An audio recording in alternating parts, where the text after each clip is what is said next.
Pure Blog sur Pure FM. L'actualité de la blogosphère cette semaine avec Damien Van Achter. Bonsoir Damien. Oui, bonjour. Une blogosphère qui n'est jamais en vacances, même en plein mois d'août. La preuve, encore cette semaine, où plein de petites choses ont fait frémir le web plus ou moins fort selon l'importance des répercussions pour les blogueurs. Et quand on leur dit que leur outil de travail peut les exposer, leur exploser à la figure, les blogueurs n'aiment pas du tout ça et le disent. Oui, c'est vrai que cette semaine-ci, il y a eu un fameux couac avec l'entreprise Dell, qui fournit pas mal de matériel informatique à travers le monde. Et bien tout simplement, Dell a décidé de rappeler 4 millions d'ordinateurs, 4 millions de laptops à travers le monde parce qu'il y a eu un gros problème à cause de ces batteries. Des batteries qui avaient une fâcheuse tendance à surchauffer, voire même à prendre feu, ce qui n'est jamais agréable, surtout si on se trouve en train ou en avion. En avion, la question se pose plus trop maintenant aux États-Unis puisque même les laptops sont interdits. Mais...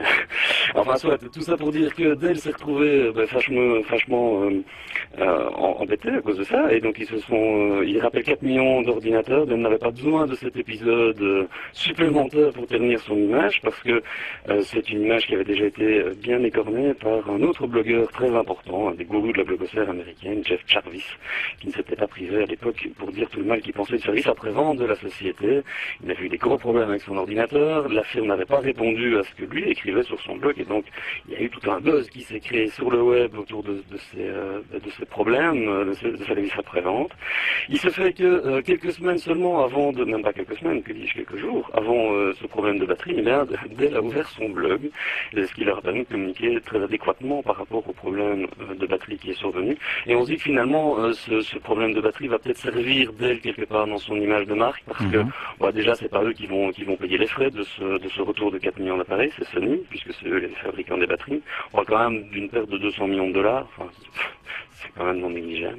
Et Dell, en jouant la carte de chez nous, mon bon monsieur, on ne badine pas avec la sécurité, eh bien ça va peut-être tout simplement servir l'image de marque de la société.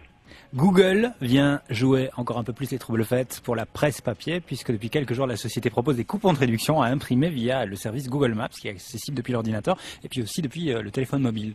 Oui, effectivement. C'est assez surprenant d'ailleurs, c'est même bluffant quand on se rend compte du truc, parce que tout simplement, ça ne concerne que les États-Unis pour l'instant, mais j'ai fait le test en allant faire un petit tour sur le web, et on se rend compte qu'à l'avenir, quand on fera une recherche dans Google, on aura la possibilité, par exemple, une bête recherche sur un magasin, on cherche un magasin tout près de chez soi, on aura non seulement les informations sur la chaîne de magasin, on aura le site web ou le blog de la chaîne de magasin, on aura l'adresse du plus proche de chez soi, et surtout on aura la possibilité d'imprimer un coupon de réduction selon les produits que la firme souhaite mettre en avant ou faire une promotion là-dessus.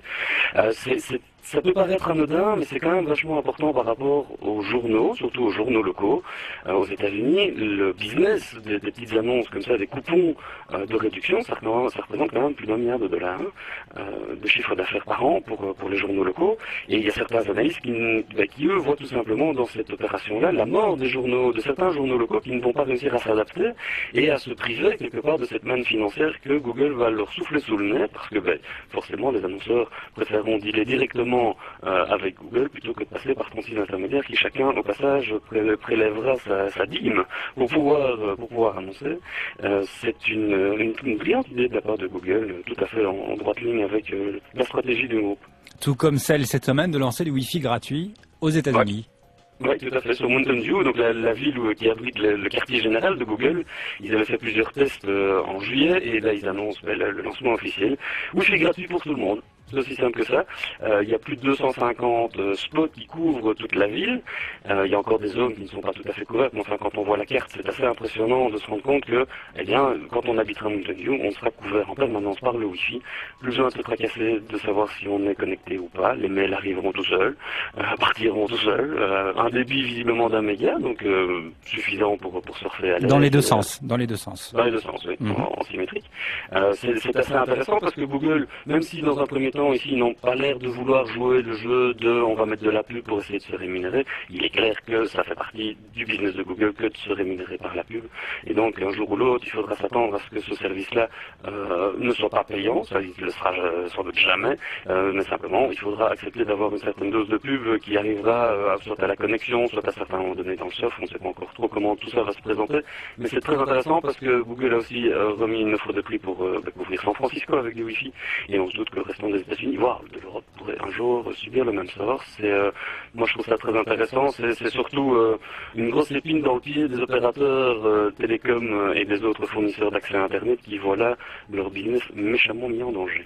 Dans un autre registre, un joueur de foot de l'équipe de France se prend pour un podcasteur et il a bien l'intention de publier toutes les vidéos qu'il a tournées pendant la Coupe du Monde de foot. Moi, c'est un truc qui me fait vraiment super rire, ce truc-là, parce que Vikash Dorassos, donc un milieu de terrain du PSG, qui vient de signer au PSG, le gars, il a peut-être joué 10 minutes à tout casser pendant la Coupe du Monde, et tout le restant, il s'est amusé à filmer avec sa petite caméra perso, et il filmait, voilà, et les autres joueurs pensaient que, c'est un film privé, quoi, c'est un truc pour montrer à sa femme, à ses gosses, et donc pendant toute la Coupe du Monde, et même déjà avant, pendant les matchs de préparation, il filmait dans le vestiaire, à gauche, à droite, dans les séances de massage, ou quand les joueurs dans leur chambre en train de discuter.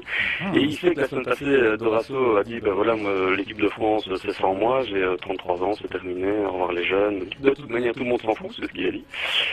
Et dans la foulée, il annonce qu'il va sortir un film avec toutes ces vidéos-là sous le titre de Substitute, donc le remplaçant. Il compte bien sortir ça au cinéma, ce qui n'est manifestement pas du goût de tout le monde, et l'entraîneur Raymond Domenech en premier, parce que bon, si on se souvient un petit peu des événements, ceux qui aiment un peu le foot, Domenech était très critiqué pour sa tactique, et donc jusqu'au moment où la France est quand même qualifiée pour les huitièmes de finale, il était quand même sur des charbons ardents, gaillard, et donc il était le premier à critiquer cette initiative de Dorasso en disant que qu'il change de boulot, c'est bien, il se met à part, il se met en tant que spectateur et non en tant qu'acteur.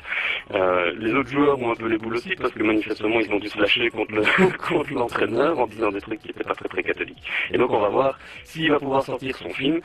S'il peut pas le faire, je lui conseille d'aller faire un petit tour sur YouTube ou sur Dailymotion. Je pense que c'est le genre d'histoire qui intéressera les blogueurs. Et en parlant justement de YouTube, cette énorme plateforme où 100 millions de vidéos sont vues chaque jour, il semblerait, ce sera la dernière info du jour, que ses fondateurs veuillent aussi devenir des concurrents sérieux de l'iTunes Music Store ou Video Store.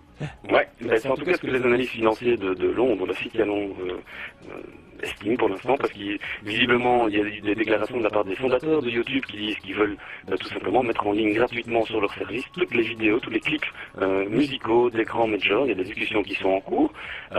iTunes fournit le même service mais payant, donc il y a là une concurrence qui s'annonce assez rude sur ce domaine-là. C'est un marché énorme, on parle de millions et de millions de vidéos vues par jour. C'est une manière aussi pour YouTube de se rétribuer parce qu'il y aurait de la pub qui serait insérée avant ou après les clips à visionner. Gros point d'interrogation en tout cas sur la manière dans laquelle tout ça va se dérouler. On l'a dit, on le redit, la vidéo, c'est le big business de 2006 et donc à suivre, assurément.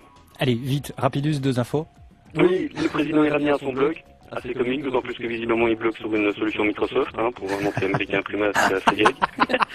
Et alors le lancement de Uma News, qui est un site de partage d'informations à caractère humaniste, je trouve ça assez sympa de le souligner, donc écologie, droits de l'homme, toutes les petites informations comme ça, basées sur le même principe que Dig, mais je pense que ça fait partie d'un des sujets qui seront au menu de Joblog demain. Effectivement, avec Geoffrey qui va nous parler demain de Dig, de Wikio et d'autres services qui permettent de devenir rédacteur en chef, entre guillemets, sur l'internet et dans la blogosphère. Merci Damien, bloggingthenews.info pour retrouver toutes les infos dont vous parlez tous les samedis.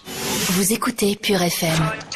www.purefm.be purefm.be